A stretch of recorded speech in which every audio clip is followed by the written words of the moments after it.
सर्वांना. श्री स्वामी समर्थ. स्वानंदी केळकर ताई आहेत, आपल्या युएसच्या ताई आहेत बरं का, पण त्यांच्या आई ज्या आहेत त्या पुढच्या महिन्यात 15 तारखेला जाणार आहेत. म्हणून त्या ताईंनी मार्गशीर्ष गुरुवारसाठी 2 मुखवटे घेतलेले आहेत आणि त्या पुण्यातल्याच आहेत.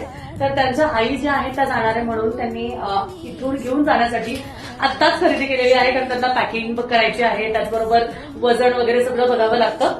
तर त्यांनी उद्यापनासाठी सुंदर असा मोठा मुकुट जो आहे, छान असा सुंदर उद्यापनासाठी मस्त 12 इंचामध्ये मोठा टिकलीचा मळवट भरलेला मुखवटा त्यांनी घेतलेला आहे. हा त्यांना मार्गशीर्षच्या 4थ्या गुरुवारी उद्यापनासाठी त्या वापरणार आहेत. त्याचबरोबर त्यांनी त्यांची तुळजाभवानी माता ही कुलस्वामिनी आहे, त्यामुळे कुलस्वामिनी असा छान मोती वर्क मध्ये त्यांनी सुंदर असा तुळजाभवानीचा मुखवटा घेतलाय. ताईंचं असं म्हणणं आहे की त्यांच्या रेग्युलर मंगल कलशाला पण वर्षभर लावण्यासाठी त्यांना हा मुखवटा कामाला येईल, म्हणून त्यांनी हा पण घेतलेला आहे आणि 1 गुरुवार ते ह्याचीही स्थापना करणार आहे.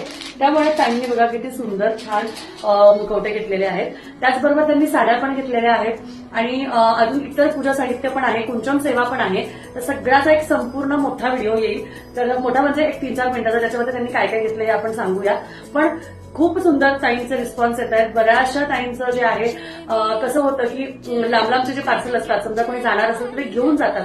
त्यामुळे जर का तुम्ही पुण्यात राहत असाल तर नक्कीच 100% शॉपला येऊन खरेदी करा, म्हणजे तुम्हाला इझिली बघता पण येईल आणि नक्कीच तुम्हाला व्हिजिट करून आनंद भेटेल की हो, मी समक्ष बघून मुखवटे घेतले, साड्या घेतल्या आणि खरंच खूप छान वाटेल. धन्यवाद. श्री स्वामी समर्थ.